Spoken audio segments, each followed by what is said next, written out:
بالله من الشيطان الرجيم. بسم الله الرحمن الرحيم.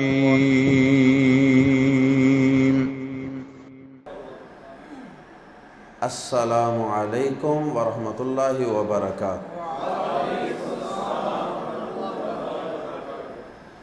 سورۃ النساء آیت نمبر 36۔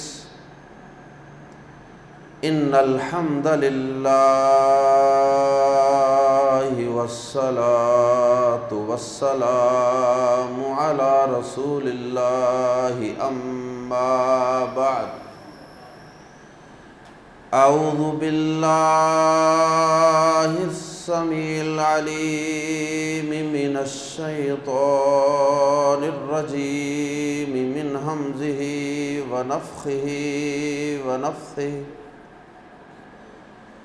وَاعْبُدُوا اللَّهَ وَلَا تُشْرِكُوا بِهِ شَيْئًا وَبِالْوَالِدَيْنِ إِحْسَانًا وَبِذِي الْقُرْبَى وَالْيَتَامَى وَالْمَسَاكِينِ وَالْجَارِ ذِي الْقُرْبَى والجار الجنب والصاحب بالجنب وابن السبيل وما ملكت أيمانكم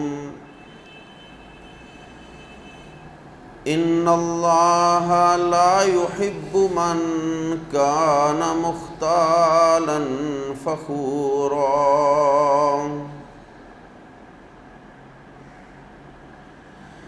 اور اللہ کی عبادت کرو اور اس کے ساتھ کسی چیز کو شریک نہ بناؤ،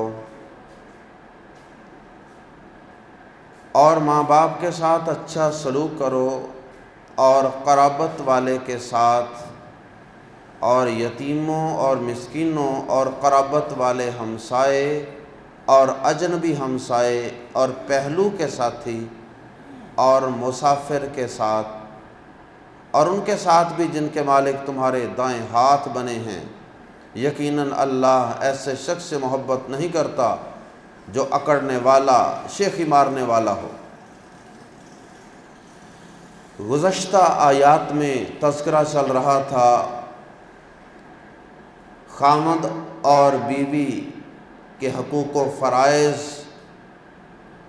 اور ان کے آپس کے تعلقات کو بہتر بنانے کے حوالے سے احکام و مسائل کا۔ اب یہاں سے اللہ رب العزت نے مرد کو یہ بتایا ہے اور عورتوں کو بھی بتایا ہے کہ صرف یہی ایک رشتہ نہیں ہے میاں بیوی کا، اور بھی رشتے دنیا میں موجود ہیں، اور بھی انسان موجود ہیں جن کے ساتھ آپ نے اچھا سلوک کرنا ہے، ان کے بھی تمہارے ذمہ کچھ حقوق ہیں۔ یہ نہیں کہ بس خامد اور بیوی ایک دوسرے کو اپنی کل کائنات سمجھ کے بس آپس کے معاملات میں الجھے رہیں۔ ذرا دائیں بائیں بھی دیکھو، تمہارے بوڑھے والدین ہیں، تمہارے بہن بھائی ہیں، تمہارے دیگر عزیز و اقارب ہیں، ان کے حقوق کا بھی لحاظ رکھنا ہے، ان کے ساتھ بھی اچھا سلوک کرنا ہے۔ اور انسانوں کے، دیگر انسانوں کے حقوق کا تذکرہ کرنے سے پہلے اور ان سے اچھا سلوک کرنے کا حکم دینے سے پہلے اللہ پاک نے سب سے پہلے اپنی عبادت کا اور اپنے حقوق کا تذکرہ کیا۔ اور یہ دین اسلام کا ایک حسن اور خوبصورتی ہے کہ دین اسلام میں حقوق اللہ پہ بھی زور دیا جاتا ہے اور حقوق العباد کو بھی نظر انداز نہیں کیا جاتا۔ دونوں میں ایک توازن اور بیلنس ہے۔ کچھ لوگ کہتے ہیں جی کہ حقوق اللہ معاف نہیں ہوں گے، حقوق العباد معاف ہو جائیں گے۔ کچھ کہتے ہیں جی حقوق العباد معاف نہیں ہونے، اللہ اپنے حق جس کو چاہے گا معاف کر دے۔ اس طرح کی بڑی باتیں لوگوں نے بنا رکھی ہیں، حالانکہ یہ باتیں درست نہیں ہیں۔ اصل بات یہ ہے کہ حقوق اللہ کی اپنی اہمیت ہے اور حقوق العباد کی اپنی جگہ اہمیت ہے۔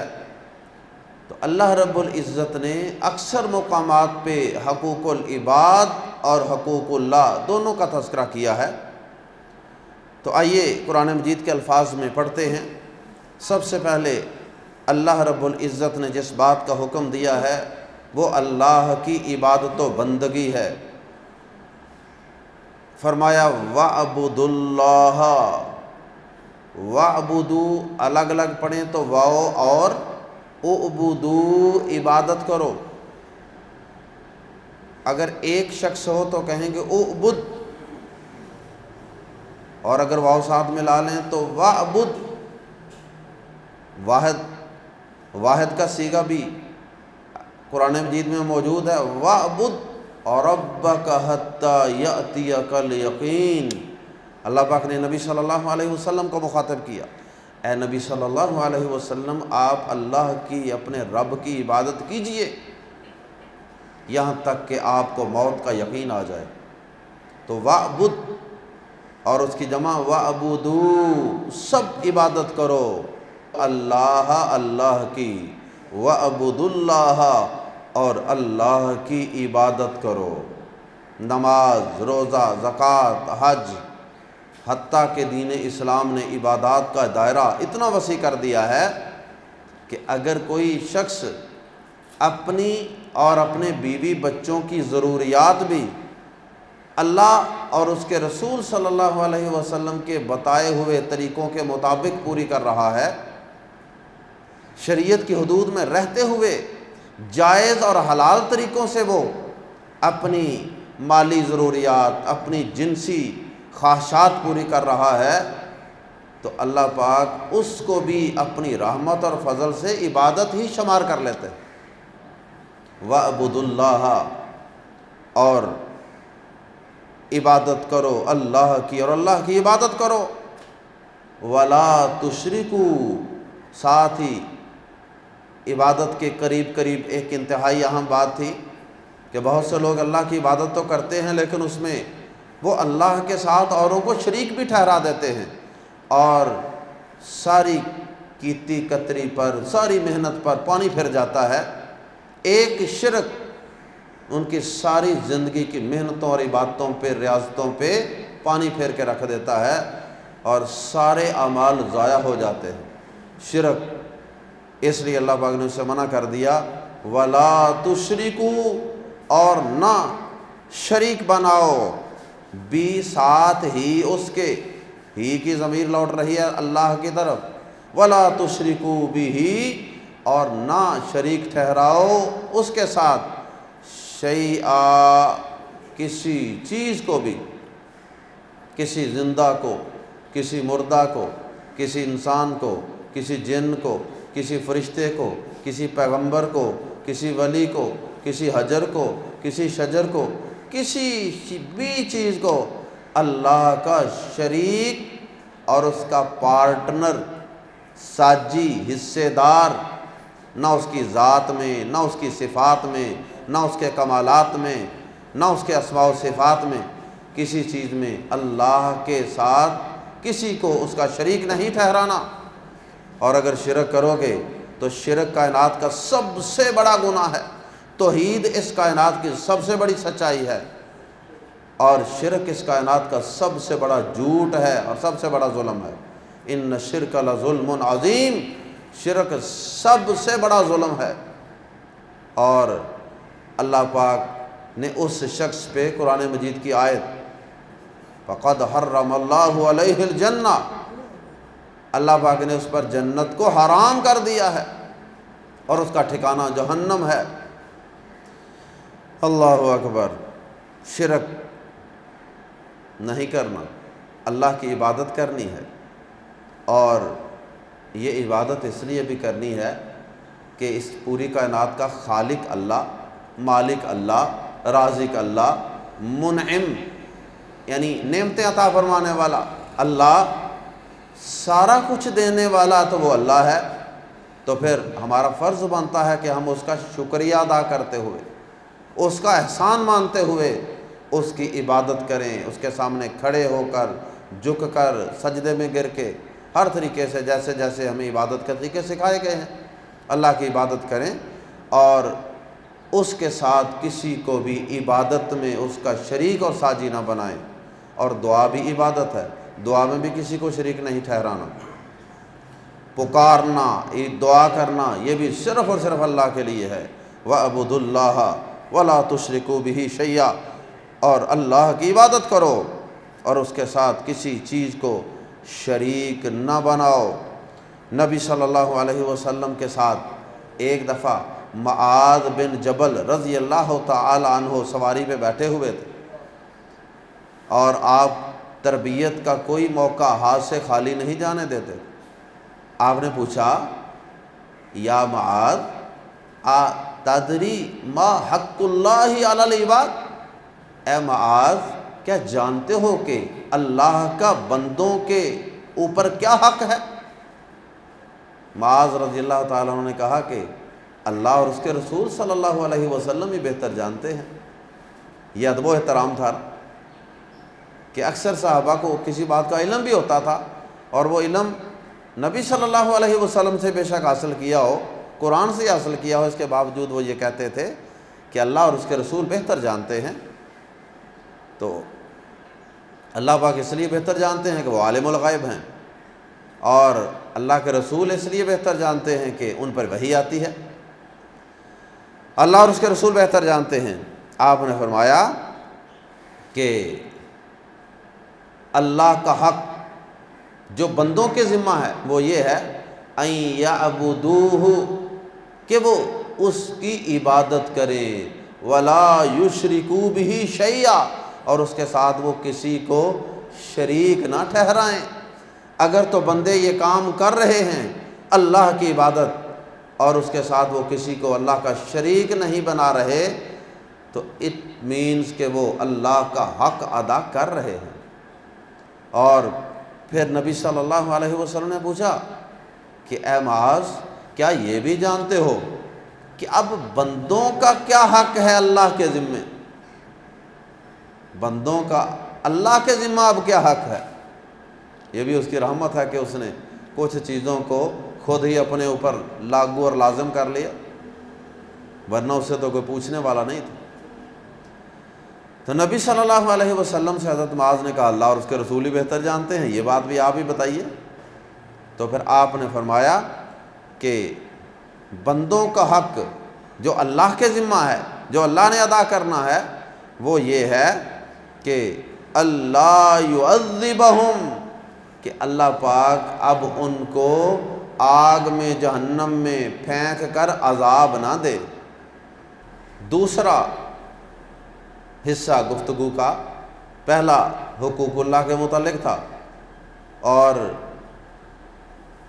اس اللہ کی عبادت کرنے کا حکم دینے کے بعد اور شرک سے روکنے کے بعد اللہ پاک نے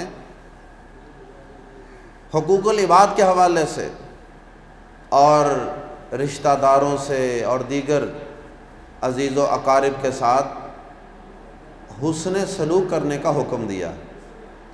سب سے پہلے والدین، وبالوالدین احسانا، اور ماں باپ کے ساتھ اچھا سلوک کرو۔ نبی صلی اللہ علیہ وسلم سے صحابی نے پوچھا تھا نا، میرے اچھے سلوک کا سب سے زیادہ حقدار کون ہے؟ تو آپ نے کہا تھا امو کا، تیری ماں۔ پھر پوچھا اس کے بعد فرمایا تیری ماں، پھر پوچھا اس کے بعد فرمایا تیری ماں، پھر پوچھا کون؟ فرمایا تیرا باپ۔ تو سب سے پہلے جو سب سے قریبی رشتہ دار ہیں وہ کون سے ہوتے ہیں؟ والدین۔ مزاح کے طور پہ بات سنانے لگا ہوں، کبھی کبھار کوئی ان نون بندہ آ جائے نا تو وہ کبھی کبھار ایسا موقع بن جاتا ہے کہ وہ پوچھتے ہیں جی وہ والد صاحب کا نام لے کے وہ آپ کے کیا لگتے ہیں؟ تو میں کہتا ہوں رشتہ دار ہیں۔ تو پھر بعد میں پتہ چلتا ہے تو بڑے حیران ہوتے ہیں، اچھا آپ تو کہتے تھے رشتہ دار۔ تو میں کہتا ہوں وہی تو اصل رشتہ دار ہیں۔ سب سے پہلے رشتہ دار ہیں ہی والدین، اس کے بعد آگے باقی معاملات ہیں۔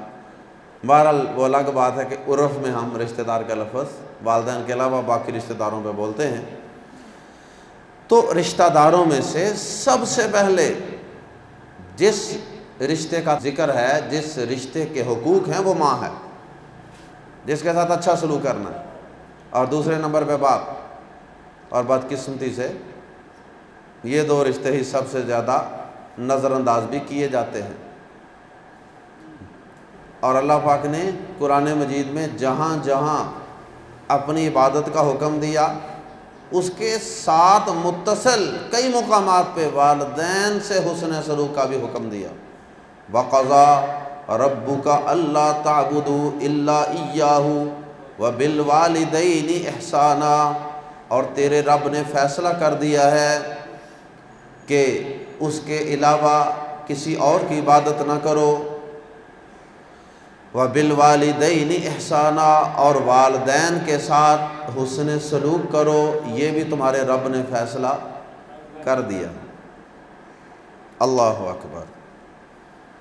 اور اس کے بعد وَبِذِي الْقُرْبَىٰ، اور بازر بھی ساتھ، ذی والے، ذی ذا ذی ذو سب کا ایک ہی معنی ہے، وبی اور ساتھ، ذی القربیٰ قرابت والے، اور ساتھ قرابت والوں کے، وہ احسان کا لفظ سب جگہوں پہ لگے گا، اور قرابت والوں کے ساتھ بھی اچھا سلوک کرو۔ قرابت والوں سے مراد رشتہ دار، آپ کے چچا، آپ کے ماموں، آپ کی پھوپھیاں، آپ کی خالائیں، آپ کی دادی دادا تو خیر والدین میں ہی آ جاتے ہیں، نانا نانی بھی والدین میں آ جاتے ہیں۔ تو اس کے علاوہ دیگر جو قریبی عزیز و اقارب ہیں، ان کے ساتھ بھی اچھا سلوک کرنا ہے۔ کزن ہے آپ کے، بدقسمتی سے ہم نے رشتہ داروں کو شریکہ برادری کہہ کے فارغ کر دیا، یہ تو ویسے شریکہ برادری ہیں، جن کے ساتھ اللہ پاک نے زیادہ اچھا سلوک کرنے کا حکم دیا تھا، ان کو شریکہ برادری کہہ کے اپنا خود ہی دشمن ہم نے اناؤنس کر دیا اور نامینیٹ کر دیا۔ اللہ اکبر۔ وَبِذِي الْقُرْبَىٰ، اور قرابت والے کے ساتھ، یعنی رشتہ دار کے ساتھ، وَالْيَتَامَىٰ، اور ریلیٹیوز کیا لیں، وَالْيَتَامَىٰ، اور یتیموں کے ساتھ، یتیم کی جمع یتامہ۔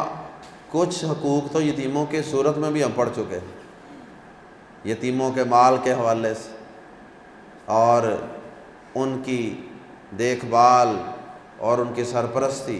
نبی صلی اللہ علیہ وسلم نے فرمایا، انا وکافل الیتیم فی الجنۃ ہکذا، آپ نے فرمایا کہ میں اور یتیم کی کفالت کرنے والا جنت میں یوں ہوں گے جس طرح یہ دو انگلیاں ساتھ ساتھ کٹھی۔ اللہ اکبر۔ تو یتیم کا لحاظ رکھنا ہے، اور یتیم وہ ہوتا ہے جو ابھی جس کا والد فوت ہو جائے اور وہ ابھی میچور اور بالغ نہ ہوا ہو، بلوغت کے بعد یتیمی ختم ہو جاتی ہے۔ والمساکین، اور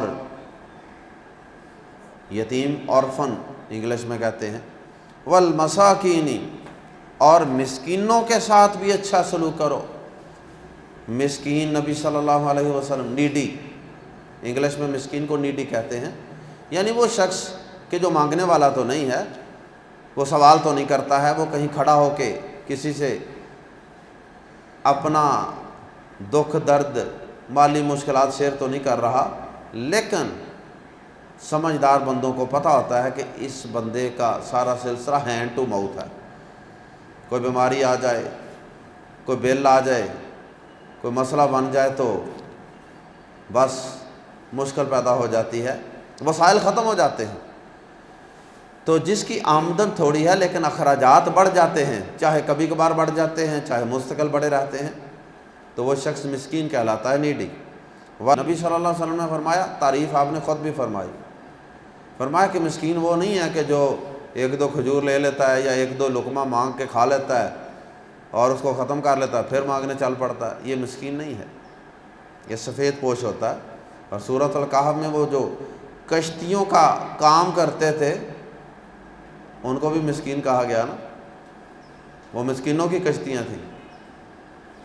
تو ہمارے ہاں یہ زکوٰۃ کے حوالے سے بڑی مس انڈرسٹینڈنگز ہیں۔ زکوٰۃ ہم سمجھتے ہیں اس بندے کو دینی ہے کہ جیڑا منہ پر نہ ڈگیا ہوئے سڑک پر، منہ جو خون نکلتا ہے تو پتہ لگے کہ جناب یہ بندہ جو ہے نا یہ زکوٰۃ کا حقدار، جو عام معاشرے میں زندگی گزار رہا ہوتا ہے سفید پوش، ہم سمجھتے ہیں اس پر زکوٰۃ نہیں لگ، زکوٰۃ لگ سکتی ہے، بغیر بتائے بھی لگ سکتی ہے اس کو۔ اللہ اکبر۔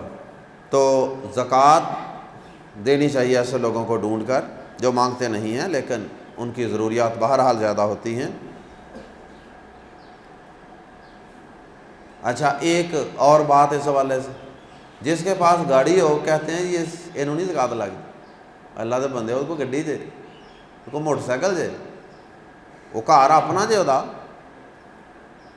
اپنا گھر ہو، اپنی موٹر سائیکل ہو، اپنی کوئی ماڑی موٹی کوئی چھکڑا گاڑی ہو تو پھر بھی بندے کو زکوٰۃ لگ سکتی، کوئی ایسی بات نہیں ہے۔ سواری رکھنا یا مکان اپنا ہونا جرم نہیں ہے بھائی، اخراجات تو ان چیزوں کے بعد ہوتے ہیں نا، ضروری تو نہیں کہ خرچہ کرائے گا ہی ہوتا ہے، اور بھی تو اخراجات ہوتے ہیں۔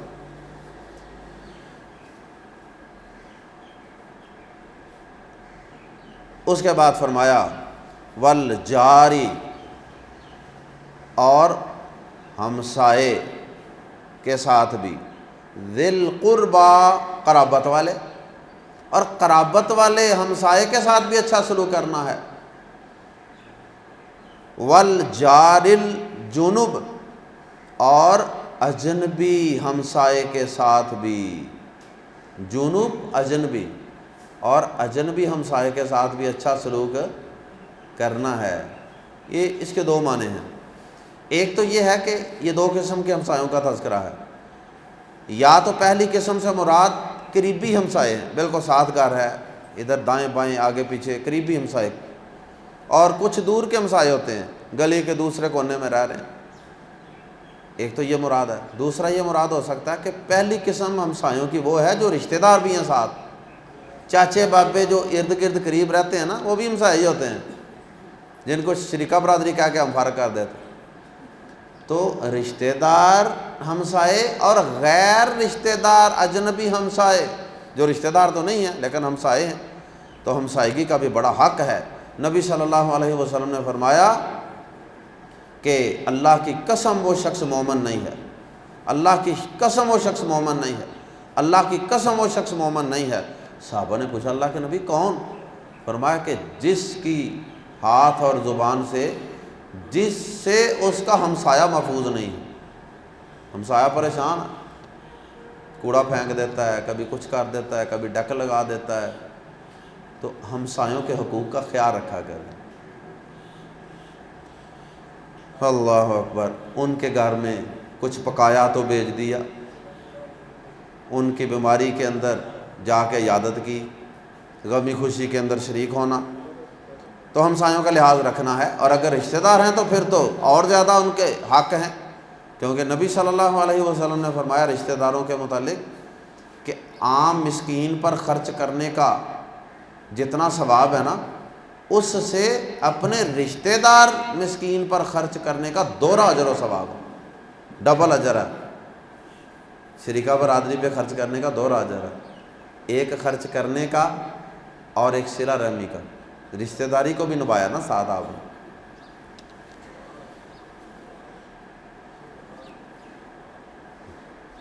اور نبی صلی اللہ علیہ وسلم نے فرمایا کہ میرے پاس جبریل امین مسلسل آتے رہے، ہمسایوں کے حقوق بیان کرتے رہے،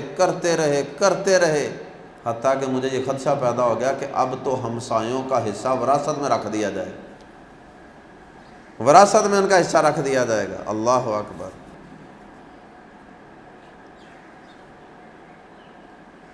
والصاحب بالجنب، یہ جنوب اور اب لفظ ہے جنب، یہ دونوں الگ الگ لفظ ہیں۔ پہلے کا معنی اجنبی اور اس کا معنی ہے جنب، پہلو، اور اس کی جمع جنوب، وعلی جنوبہم، وَيَتَفَكَّرُونَ فِي خَلْقِ السَّمَاوَاتِ، وہ اپنے پہلوؤں پر بھی لیٹ کر اپنے رب کو یاد کرتے ہیں، اس کا ذکر کرتے ہیں۔ تو ایک کا معنی اجنبی اور ایک کا معنی پہلو، سائیڈ۔ وَالصَّاحِبِ، اور ساتھی، صاحب، ساتھی کو کہتے ہیں، ناموں کے ساتھ نہیں ہم لکھتے فلاں صاحب، صاحب کا مطلب ساتھی۔ وَالصَّاحِبِ بِالْجَنْبِ، اور پہلو کے ساتھی۔ پہلو کے ساتھی وہ ہوتے ہیں جو آپ کے دائیں بائیں رہتے ہیں اکثر، جیسے آپ کا کلاس فیلو ہوتا ہے، کوئی بینچ فیلو ہوتا ہے، آپ کا روم میٹ ہوتا ہے، گاڑی میں، جہاز میں، ٹرین میں آپ کے ساتھ سفر کرنے والا ہوتا ہے، آپ کی بیوی رفیقہ حیات ہوتی ہے، وہ بھی آپ کے پہلو کی ساتھی ہے۔ تو یہ جو بہت قریبی رہنے والے ہوتے ہیں، آپ کا کوئی ملازم بھی ہو سکتا ہے جو آپ کے ساتھ رہتا ہے ہر وقت، آپ کا ڈرائیور ہو سکتا ہے، ان کا بطور خاص خیال رکھنا ہے، ان کے حقوق کا۔ وَالصَّاحِبِ بِالْجَنْبِ، اور پہلو کے ساتھی کے ساتھ بھی اچھا سلوک کرنا ہے۔ وَابْنِ السَّبِیلِ، وَابْنِ السَّبِیلِ، اور مسافر۔ ابن السبیل کا معنی سبیل راستہ، ابن بیٹا، راستے کا بیٹا یعنی مسافر، یا مسافر کے لیے لفظ استعمال ہوتا ہے ٹریولر۔ وَابْنِ السَّبِیلِ، اور مسافر کے ساتھ بھی، مسافر کو تو زکوٰۃ دینی بھی جائز ہے، چاہے وہ امیر شخص بھی ہو۔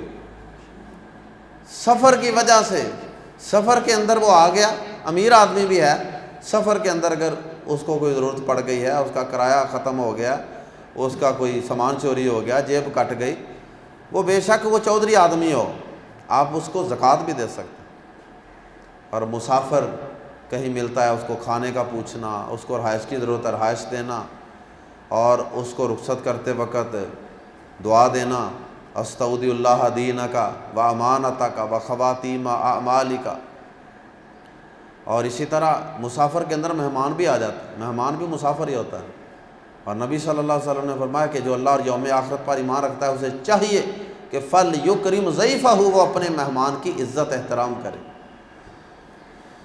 اس کے بعد حقوق العباد میں سے 7ویں اور آخری نمبر پہ جس کا ذکر کیا گیا وہ ہے غلام اور لونڈیاں۔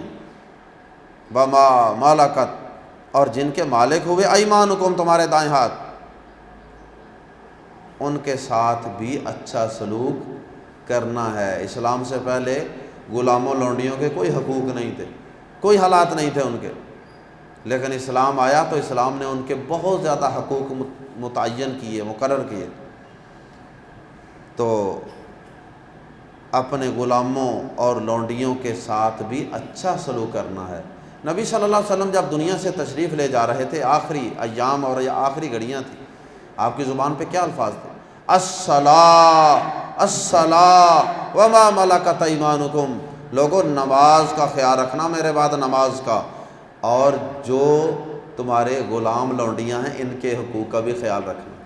کمزور لوگ ہیں نا، تو یہ نہ ہو کہ کمزور سمجھ کے زیادتیاں کرتے رہو، فرمایا ان کے حقوق کا بھی خیال رکھنا۔ اللہ اکبر۔ اور اس کے بعد آخر میں اللہ پاک نے فرمایا ان اللہ، بے شک اللہ، یقیناً اللہ، لا یحب، نہیں پسند کرتا، نہیں محبت کرتا، من ایسے شخص سے، من ایسے شخص سے، کانا جو ہو، مختالن اکڑنے والا، اترانے والا، مغرور، کئی معنی کیے گئے، اترانے والا، مغرور شخص، اور اکڑنے والا، فخورا، اور فخر کرنے والا، شیخی مارنے والا۔ شیخی مارنا سمجھتے ہیں؟ اب میں جو کر دیتا ہے، میں جناب بڑا پیسہ خرچ کیا تھا۔ یہ جو دونوں الفاظ ہیں نا، ان میں بعض اہل علم نے فرق بھی کیا ہے کہ جو مختالن ہے نا، یہ ہوتا ہے کوئی مال و دولت، سٹیٹس، مقام کی وجہ سے آدمی کے اندر ایک فخر اور غرور سا پیدا ہو جاتا ہے، اور یہ عموماً وہ مال خرچ کرنے سے پہلے ہوتا ہے، میرے کو بڑا مال ہے، اور وہ اسی آکڑ کے اندر کئی لوگ مال خرچ نہیں کرتے، آکڑ اور تکبر کی وجہ سے بھی، کیونکہ جس کے اندر عاجزی ہوگی نا وہی قریب ہوگا نا رشتہ داروں کے، والدین کے، مسافروں کے، یتیموں کے، مسکینوں کے، ان کے حقوق کا خیال، ان سے حسن سلوک، ان پہ مال خرچ وہی شخص کرے گا نا۔ اور فخورا وہ تکبر، غرور، فخر جو خرچ کرنے کے بعد ہوتا ہے، شیخیاں مارنا، اور جی میں نے اس کو بڑا مال دیا تھا، میں تو پورے علاقے کے اندر کوئی غریب نہیں رہنے دیا، میں نے ہر ایک کو راشن دیا۔ یہ جو بعد میں خرچ کرنے کے بعد شیخیاں مارنا، یہ اللہ کو پسند، دونوں چیزیں پسند نہیں۔ مال خرچ کرنے سے پہلے اپنے مال پہ غرور کرنا وہ بھی پسند نہیں، اور خرچ کرنے کے بعد شیخیاں مارنا، بڑھ کے مارنا، وہ بھی اللہ کو پسند نہیں۔ عاجزی پیدا کریں، انکساری پیدا کریں، تاکہ یہ حقوق ادا کیے جا سکیں۔ اور آیت کے ٹکڑے کا اگلی آیت کے ساتھ بھی تعلق ہے، انشاءاللہ پڑھیں گے کل۔ اللہ ہمیں حقوق اللہ اور حقوق العباد دونوں کو ادا کرنے کی توفیق عطا فرمائے۔ سبحانک اللہم و بحمدک، اشہد ان لا الہ الا انت، استغفرک و اتوب الیک۔ السلام علیکم ورحمۃ اللہ وبرکاتہ۔